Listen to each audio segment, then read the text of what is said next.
Hi, guys, and welcome to another episode of Emergent Leadership. I'm fortunate enough to be with Danielle Robertson Rath today, caffeine scientist, presenter, and speaker. Thanks for being with me today, Danielle. Well, thanks for having me. Yeah, I'm excited to talk to you. So this is something that I am super passionate about. Anybody follows my channel, you know I am always on the beverage train with my coffees and all sorts of caffeine. So I know it's more than about that, but that's where we kind of came in contact, Danielle, was just through LinkedIn, seeing that you're interested in talking about caffeine and caffeine related to burnout, which is a really interesting combination to me. So I'm excited to talk to you today about all of those things. So Danielle, can you tell for those of the listeners who don't know you, just a little bit about yourself, kind of where you come from, what you do, and how you got into the conversation? Yeah, absolutely. So I'm a food scientist and a biochemist by training. Let's see, I've been in the food industry for about 10 years, from working behind the bar, working vampire shifts, to working quality assurance on the manufacturing floor, to working in food product development, corporate R&D. So I've been in the food industry for about a decade, but I've been studying caffeine and energy drinks for about twice that time. Energy drinks came out right when I was studying biochemistry in college.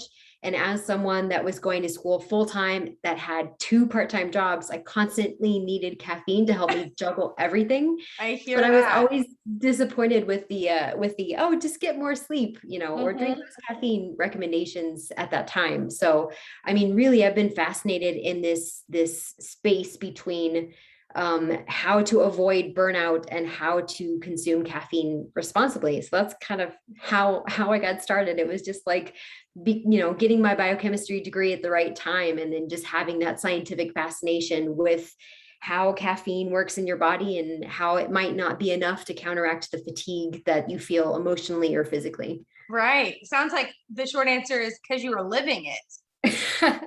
Yep, pretty much.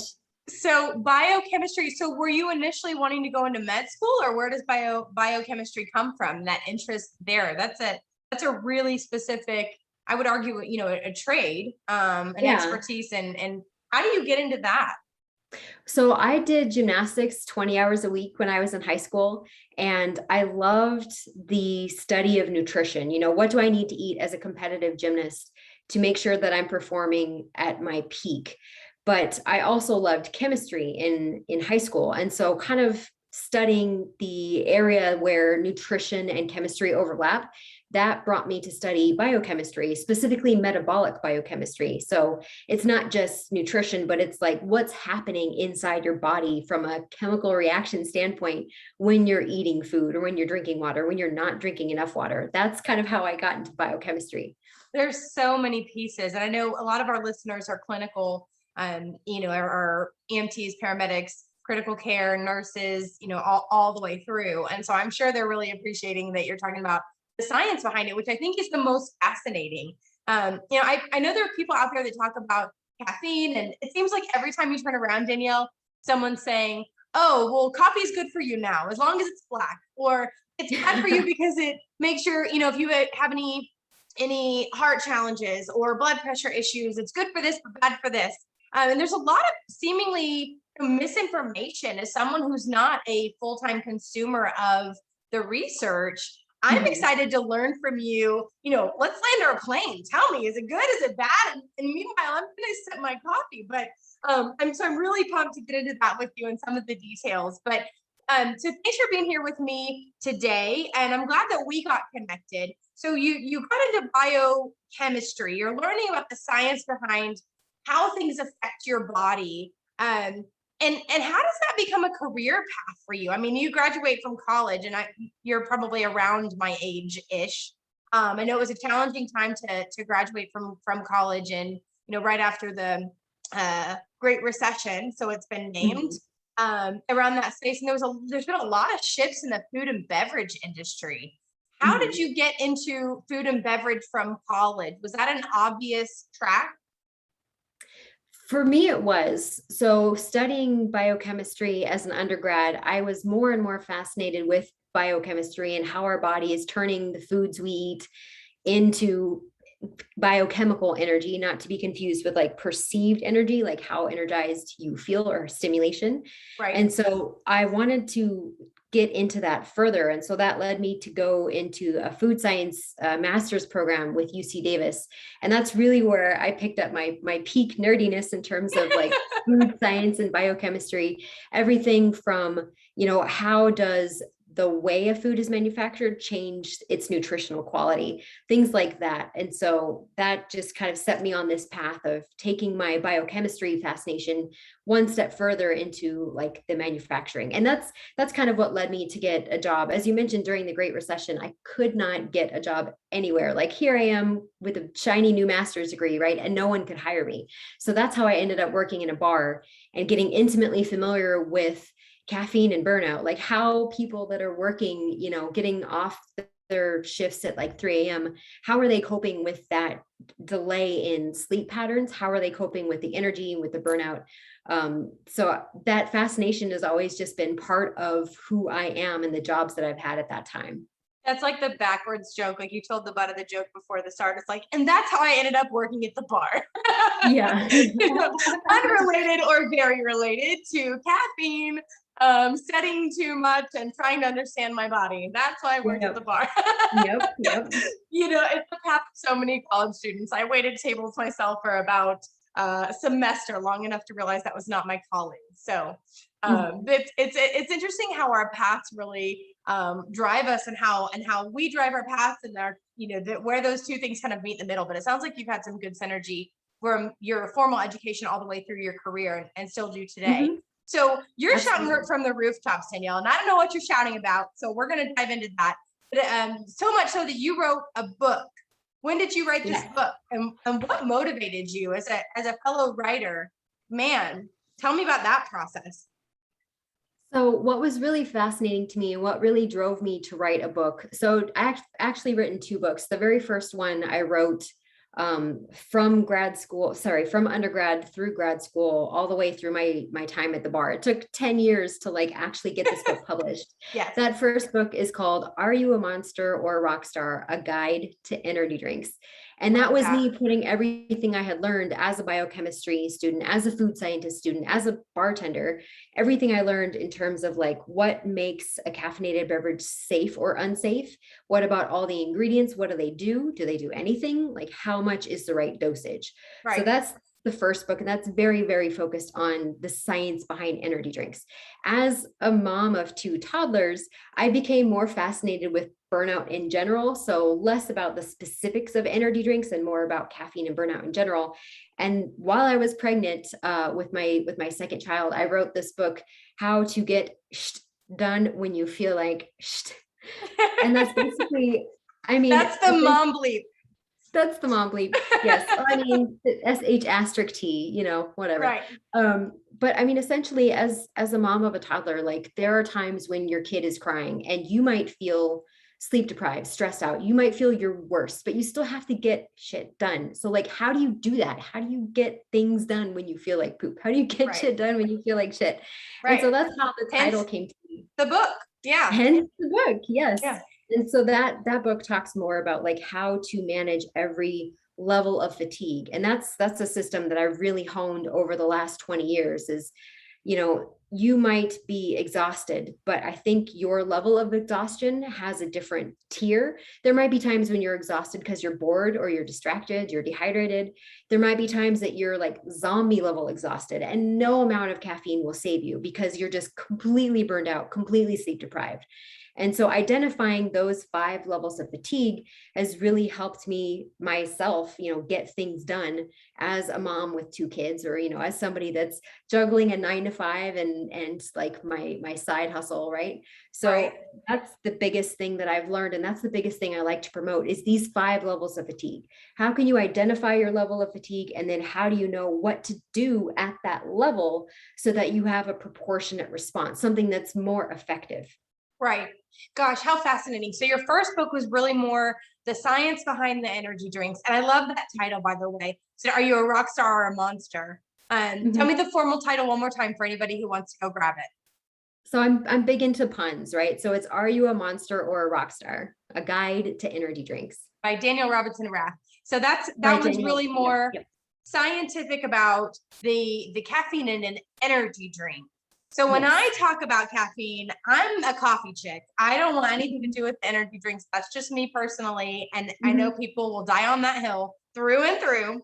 Yep. But I'm a coffee person. So I'm curious to know, Danielle, in your research, is there a difference in the way that caffeine works with your body if it's coffee or an energy drink or some other source of caffeine? Like a green tea has caffeine in it. And you mentioned hot chocolate one day, and I was Yeah. floored. Like, oh, don't take my hot chocolate. Winter Yeah. treat.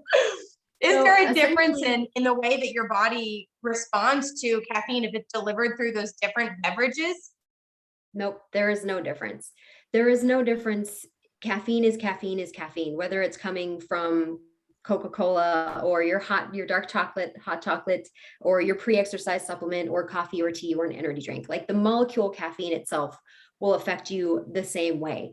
The only thing that changes is how you consume it. So I call these consumption specifics in my first book. Like, for example, if you take a caffeine pill, like you've swallowed it, it's all gone. So if it's too much caffeine for you, it's too late. You've had the whole thing. As Right. opposed to if you have this giant coffee, right? Like a venti coffee from Starbucks, you might not consume that whole dosage because it takes you 20 minutes to get through the whole thing. So you might feel those jitters and end up throwing out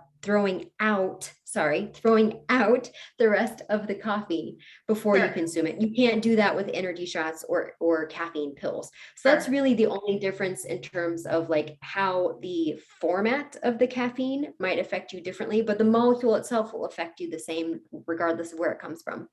So I'm going to ask the question I know everybody wants to know. What's the Yes. right dosage? How many cups is the right number of cups? Let's talk about the beverage Yes. consumption. Yes, I'm so glad you asked that. So a healthy adult can have up to 400 milligrams a day.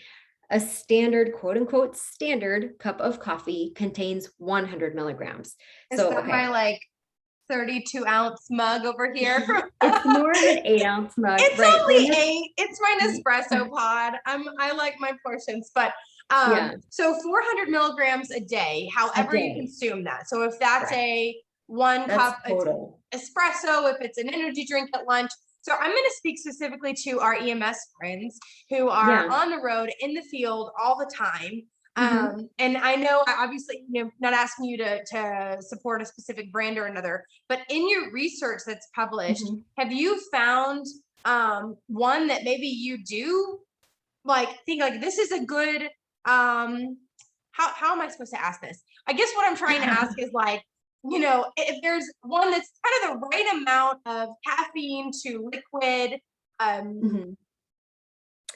Yeah, so you do want to be very careful to not have more than 200 milligrams at a time. You Mhm. can have 400 per day if you're a healthy adult, but it's not recommended to have more than 200 milligrams at a time because Okay. that's when you start experiencing some of those side effects that make all the scary news headlines, like energy Yeah. drinks, blood pressure, blood vessels, all of that, all of those side effects that are usually attributed to energy drinks. That happens with all caffeine if you consume more than 200 milligrams at a time. Right. So be careful about that. Be careful about having very strong coffees. Be careful about having energy drinks that have more than 200 milligrams per container, because that's when Okay. you start to get some of those side effects. Oh, I have a story I have to share. When I was in Yeah. high school, I worked at an all women's gym. It was close enough to my high school that I could walk before and after school, and worked in the fitness world. And we had a little refrigerator with all these energy drinks, and there was an energy drink. So this was circa 2004, maybe 3. Mhm. And there was one specific energy drink that the portion size was the full bottle. And so you drink the full bottle and not realize, or Mhm. maybe I'm saying that backwards, but anyway, I chugged this thing before I got on the elliptical and I was just going and going. I was like at 215 and my heart rate skyrocketed. Yep. It scared me, Danielle. And at this point, I think I was probably 16. And I was Mhm. used to, rigorous exercise. I was in cross country. Mhm. I was used to going and going, but it scared me. My heart I felt like was going to jump out of my body as best as I could explain it. Of course, that sense Yeah. has been pulled from the market. So there's good news that they recognize some of that stuff early on.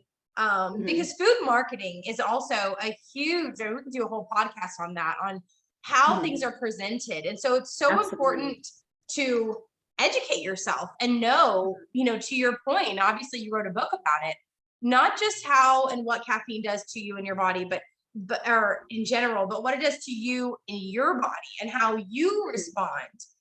Have you Exactly. have you seen, Danielle, that there are big variances from one person to another and how caffeine can hit them, or even a perception of how caffeine can hit them? Yes, absolutely. So let me talk about caffeine tolerance and sensitivity first. So people that are working night shift or the first responders, their lifestyle is not very conducive to getting a regular amount of sleep, and so they often compensate with having a lot of caffeine. So those types of people and those types of occupations typically build up a caffeine tolerance where they're so used to having it, it takes more to get the same type of stimulation. And so Okay. I've noticed that people that are in those types of occupations tend to consume more than this 400 milligram limit, which is one of the reasons I have worked with them. So I've enjoyed working with them so well in the past, is, helping them get down to that 400. But it's usually based on your occupation. You can build up this tolerance just because your schedule is so hectic. Right. So A that's lifestyle. caffeine. Exactly, your lifestyle. So caffeine tolerance is something that fluctuates as you drink more and more caffeine, or if you don't drink any caffeine, your tolerance will go down. Your Wow. genetic sensitivity does not change at all. So Okay. if you are sensitive to caffeine, you will always be sensitive to caffeine. Your tolerance is kind of like a fine-tuned scope that might raise how much caffeine you can handle, but your sensitivity is kind of like your baseline. Right. So there are some people that just aren't genetically sensitive. They can have 12 cups of coffee and be completely fine because their Right. enzymes in their body are just so darn efficient. They just, can take care of that caffeine, no problem. So it's Right. it's really fascinating to see how much caffeine people consume and how much that can be modulated by the other ways you can use to combat fatigue and burnout, and how much is based on their sensitivity and can't be changed or can't, be adjusted that much. Sure. I hate to keep sharing stories, but I like stories. So, Yeah. I have friends who can drink a cup of coffee. I have a lot of friends that were from Europe in college and in the Middle East and really from all over. And one of my friends from Cyprus, he would take shots of espresso and then go take a nap. What? Yep. Just that, I guess it's consumption is part of their culture. Coffee is definitely part of our culture, Mhm. here in the US, but all across the world. You think about, you go to Turkey, you're going to get a different coffee than if you go to Turkey or Greece or the Mediterranean. You're going to different coffee than if you go to South America. Is different than a Puerto Rico. If you go to Cuba, is different than all these different places. But beverages and caffeine are definitely part of the culture. Did you Mhm. do any Mhm. work around the different types of caffeine in cultures, or is that something that's interesting to you? Absolutely, to both questions. So one of the reasons I find that caffeinated beverages like an energy drink form can be useful is that you know how much caffeine is in there. Right. Whereas a coffee, even if you get the same exact coffee from the same exact coffee shop, the amount of caffeine in there might fluctuate day to day to day. And that's just getting the same coffee from the same coffee shop. If you go and get a different cup of coffee from a different country, that caffeine content is going to vary wildly. So if you're someone that's trying to get more sleep or trying to wean your caffeine, maybe you're drinking like a gram and a half a day because you've built your tolerance, for 30 years working in EMS, you can't figure out how to cut back if you don't know how much you're consuming. So I really like this website called caffeineinformer.com. Caffeine Informer has this huge database of caffeine contents in coffees, teas, medication, food, and of course, energy drinks. So they even have some information about how much coffee is quote unquote standard based on the different regions of the world. So that's been really helpful. And just bringing attention to the different people I work with, like, do you actually know how much caffeine you're getting? That's the very first step. That's, in terms of improving your stress level and terms of improving your sleep deprivation, step number one is knowing how much caffeine you're getting. And that's not easy if you're getting it from something like coffee. Right. Interesting. So you're telling me that if I go to Starbucks is a reasonable example. They source from all over the world. If I go to Starbucks and I get the Miranda blend, and I know it comes from the same lot in the same country in the same kind of, I don't know what the word is for like their lot of beans, their harvest. It could have a different level of caffeine from one cup to the next from the same lot. Absolutely. Yep. And what is that based on, Danielle? Well, I mean, think about like the bananas that you see at the store. Like they're probably coming from the same harvest, the same country, the same farmer, but like the size of the bananas, how quickly they mold, like it's all just Mother Nature going crazy. And so coffee's the same way, it's a natural product and the soil's going to do what the soil's going to do. So it's not easy to predict how I think that needs to be the title of your next book. The soil's going to do what the soil's going to do. Right? I love that. Yeah, that's neat. So let's talk about the thing that is so prevalent in EMS, is so prevalent in emergency medical services, pre-hospital, hospital, healthcare. Frankly, I think a lot of people right now, it's not even EMS specific, people that are working from home and that transition from going to an office and commuting versus having to manage your life from your living room or a makeshift office. Let's talk about that. How do you define burnout? How do you define fatigue? How do I know when this is something? If I'm listening right now, how do I go, okay, all right, that's my cue. Here's my sign. I need to pay attention. How do you know you should start kind of thinking about this stuff and working on that? And then I'd love to dive in, if you're comfortable with it, to a little bit of what are those levels of fatigue? And when do you call fatigue burnout? Or am I thinking about that right? No, you are thinking about that correctly. So I recently met someone that has proposed a new definition for burnout, but I haven't read her paper yet. So I'm going to stick with the one that I've been using, which may or may not be the best model. But the way that I've been taught to identify burnout is it's characterized by three things. One is emotional exhaustion. One is an overwhelming sense of cynicism, like nothing I do matters. And then the third thing is reduced professional efficacy. So how well you think you do your job and your job performance and also your job effectiveness. So that's the three ways to identify burnout is the emotional exhaustion, the cynicism, and then the professional efficacy. How much do you care about your job and how good are you at your job? Man, I am just sitting here thinking, managing a team, all of these leaders in this industry who struggle because burnout's a big issue and turnover is expensive. And when you have burnout of employees and you have fatigue, I think the right thing to do, and no one will disagree with me, but the right thing to do is to help. Problem is, how do you help? We've got to staff trucks. We've got to put shifts on the road. We've got to do this. So that challenge that leaders have is I have logistics needs.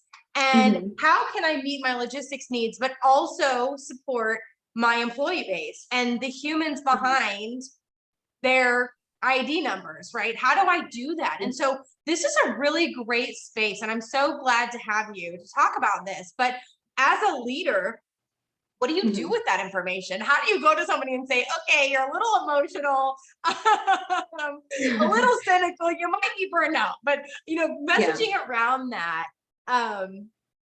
gosh, I don't even know that I have a specific takeaway other than that's really powerful to be able to recognize that, maybe even in someone who doesn't recognize it in themselves, to offer them that second level of grace to say, okay, they're not just a crabby old veteran employee. They are truly, by scientific definition, at burnout. And so Danielle, as a leader, how do I help them? What do I do with that information? So there's 4 different ways to kind of help someone with their level of burnout.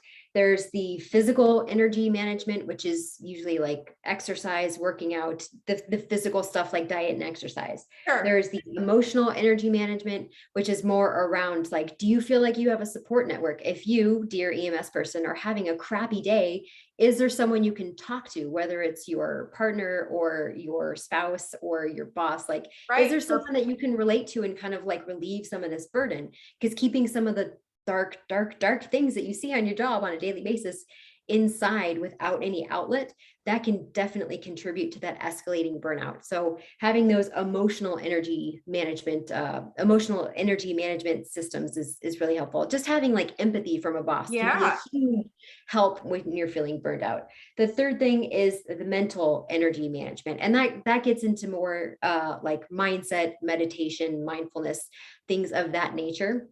And then there's spiritual energy management. So do you feel like your work is serving a higher purpose? Do you feel like there's a greater plan? Like some people are able to overcome their burnout by getting more spiritual and by really like putting grace in the hands of whoever you believe is up there. So there's 4 different ways to try and combat the burnout. The one that I like the most is more of the emotional energy management. So I've got this 5 levels of fatigue system, right, which you asked about earlier. And I think the biggest strength of this system is that it's kind of a scale. Like if you think of all of the different recommendations out there in terms of stress management, right? There's Mel Robbins' 5-second rule. There's, all this type of advice that might work for somebody that's at a particular level of fatigue, but it might not work for another level. So as you are a leader in your company, just being able to identify your own personal level of fatigue and then helping your team learn how to identify their own levels of fatigue, you can start building systems around that recognition. For example, if 90% of your team is at fatigue level 4, then you might need to change something, or maybe you can swap shifts between somebody that's at a level 2 and somebody that's at a level 4. You can build different systems, different tiny things in place without having to hire new people or, completely overhaul your health and benefits program. It's the little stuff that can make the biggest difference. And the very, very first step is identifying that level of fatigue so that then you can find a proportionate response to that level. Sure. No, that makes a lot of sense. So do people, if I'm a leader and I'm saying, I think this is an issue, I'm hearing you, Danielle, and I've got fatigue problems through and through, and I want to solve the world's problems. How do I identify that? Is that a protocol? Is that a screening? Do you have a test? How do I really identify my workforce and where their general level of fatigue is? Or is that even feasible? It's definitely feasible. The very first place to start would be to teach your team how to identify the 5 levels of fatigue, and then to identify as a team, okay, what should somebody do if they're at fatigue level 2, fatigue level 3? And there might be some things that are more reasonable within your specific workplace than somewhere else. So in my book, How to Get Shit Done When You Feel Like Shit, I've got different recommendations for what someone should do if they're at fatigue level 2. For example, there's something called a fake fight. A fake fight is not something that's going to get you fired or punched in the face. A fake fight is like, is it coupon or coupon, envelope or envelope, right? It's water I think fountain you're or very bubble. clear answers to that, Danielle. I don't know what the fight is. Well, so I mean, the goal is that a fake fight is something that you can argue about passionately with a friend or a colleague or whoever. And because it's something that you can feel passionate about, that can release a lot of different quote unquote happy brain chemicals. This is a term I've borrowed from Dr. Loretta Bruning. But having those types of interactions can help you reduce your stress. It can help you if you're at fatigue level 2, because it's this fun little banter that you have. It can release dopamine because you're connecting with somebody. It can release a bunch of different happy brain chemicals just because of that connection itself. So that might work for fatigue level 2, but maybe not when you're like zombie level fatigue level 5. Oh, right. Oh, right. Zombie level, that becomes like, oh, so 6 months ago when I said tomato, you were upset with me. It becomes that argument at level 4, I'm sure. Exactly. I mean, and honestly, that's what workplaces can do. If they have a system like, okay, if I know my employees at fatigue level 3, we need to have some kind of system where they can tell somebody and be like, I need a minute. I just need 5 minutes outside to collect myself. And there should be no punishment. There should be no like pay withdrawal, or, there should be no punishment for somebody admitting that they are struggling, either physically because they're exhausted, or mentally because they're like stressed out, or, going through some PTSD or something. There should be a system where you can tell somebody what level you're at. And that way, if you're able to have somebody confess they're at fatigue level 3 or fatigue level 4, you have an opportunity to do something about it before they reach fatigue level 5. At fatigue level 5, you're so mentally overwhelmed. You're paralyzed. You're paralyzed with stress, or you're just so sleep deprived that you can't even function. Your eyes might be open, but nobody is home. So you have to identify those levels of fatigue before you get to that point, because at that point it's too late. Right. Well, and I've heard you say a few things that get talked about in every topic, in every industry, and they're principles that to me, they're just the baseline of everything. Is you can't manage what you don't measure. Yes. And that, you said, was step 1. And you hear that everywhere. You've got to measure it. You've got to document it. You've got to write it down to find the patterns and see what works. I'm a huge proponent of journaling. And, whether that's your nutrition, because you've got health and fitness or strength or weight loss goals, whether that's your emotional intelligence and recognizing where your triggers are and which environments are healthy or not so healthy for you. But this is a whole new element that overlays all of that to say, not just am I hangry, but what's my caffeine level and what's my sleep level, and taking those two things and really understanding how they affect you. To me, that's more than powerful. That's like a superpower, because I can say, to me, if I can articulate, hey, in the moment, and someone in my circle can say, hey, this feels, not to say calm down, right? But this feels a lot. Where are you? What level are you? And I feel like there's an element of, if you name things, they have less of this kind of villain characteristic. So I'm at a 3. It's just a fact. It's not emotional. It's not a subject. Just here's where I am. And now what do we do with that information? And I think that's the thing for a leader that would be the coolest about this identification is, where are you? Let's just name it. And once we can name it and say, here's where I am, it's really quick and easy. It sounds like, with guidance from your book, Danielle, to say, here's what I know you now need. And so building systems.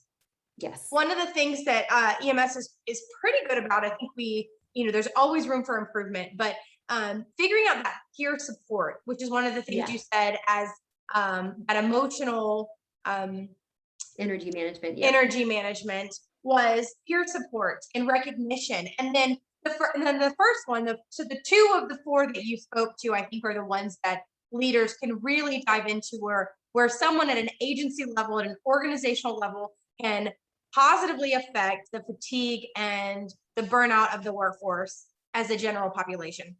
One was the physical fatigue.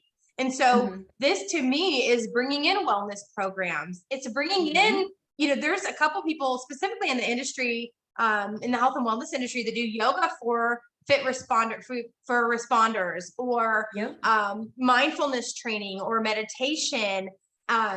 And there's online programs and platforms that people can plug into to help people physically be in a different space and manage that physical energy. And then that second one that you said was that emotional space, which is something that we're not terribly comfortable with as an industry, talking about emotions. Even though when you say that word, some people will shut down or cringe or whatever they do. Because emotions are bad, Danielle. Emotions are too much, right? They make us vulnerable. They make us weak, and we don't like them. So, so identifying that seems like a tool that maybe a lot of agencies didn't already have, to say, we're calling this is emotional, and it's related to sleep and coffee and burnout and fatigue. And those are things we're very comfortable talking about. Yep, so, exactly. I saw your coffee mug with your triangle of your levels of fatigue, which is so cute. And I think every firehouse and EMS station needs a couple of those sitting on the table to remind people of the importance and the value of this. But you're doing some neat things in the industry. You've got a speaking engagement coming up. Do you want to share with us a little bit about what that is? Yeah, absolutely. So I'll be speaking at Ops 21, hosted by the Wisconsin EMS Association. That is going to be Saturday, August 21st. And at that conference, I'll be talking about managing administrative fatigue. Very cool. Keynote, that's exciting space. And obviously, this is a topic that is heavy in our industry. And I know a lot of people would love support. If they want to continue the conversation with you, or they want to purchase a handful of your books for their employees, how do they reach out to you to continue the conversation? And where do they go from here if they want to grab your book?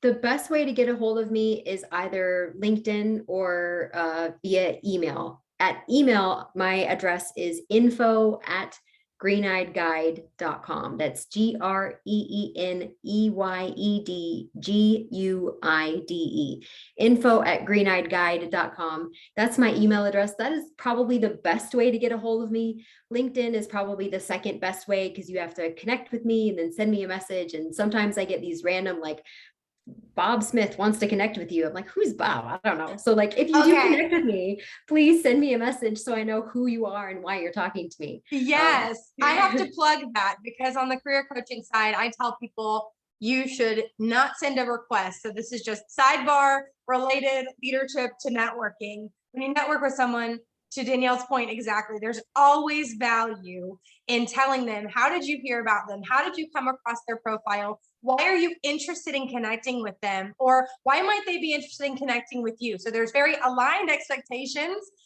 People are a lot more interested or willing to connect.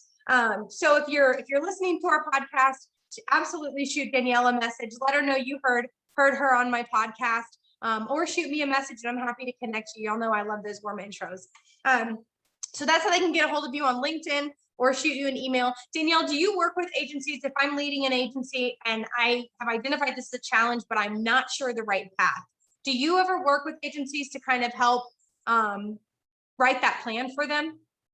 Yeah, absolutely. I've worked in the past with a few different EMS and fire houses in Wisconsin. So I'm always happy to connect and chat and share what I can do, or, connect you with somebody that can help you if I cannot. Perfect. So I want to leave our audience with one final tidbit. So there's a lot we've talked about. We've talked about personal stimulation, and how caffeine affects the body, sensitivities. We've talked about, you've given us you've given us a lot of information from your book. So I'm going to have to recap it in the notes, y'all. But this has been so helpful and so good. I'm so grateful to have you on, Danielle, and glad that we got connected. But if you had to leave our audience with one final tidbit, one takeaway about burnout, caffeine, fatigue, and how we manage it, what is that message? The number one message I want to leave your audience with is, as you go throughout your day today, and as you go throughout the rest of your week, just take a split second to check in on yourself throughout the day. What level of fatigue am I at? And you don't even have to know my scale. Just on a scale from 0, like amazing, I feel perfect, to 5, like I am a walking zombie. Where are you at? And then keeping track of that throughout the day, even if you did nothing about it, just knowing what level you're at can help you, because then you can make data-driven decisions about improving your day, improving your week, whatever. So just check in on yourself. What level of fatigue are you at? And just keep track of that. Ladies and gentlemen, she is a scientist. Your data-driven decision. Say that 3 times fast. Right. So self-awareness, Yes.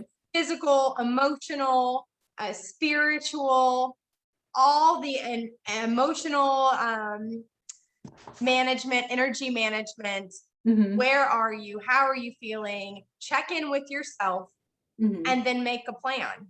I love it. That's pretty consistent with all the cooking that I do. So it's really neat to hear. It's really great to have you, Danielle. Thank you so much for joining us today, and excited to see you at a conference near me soon. Yes. Thank you.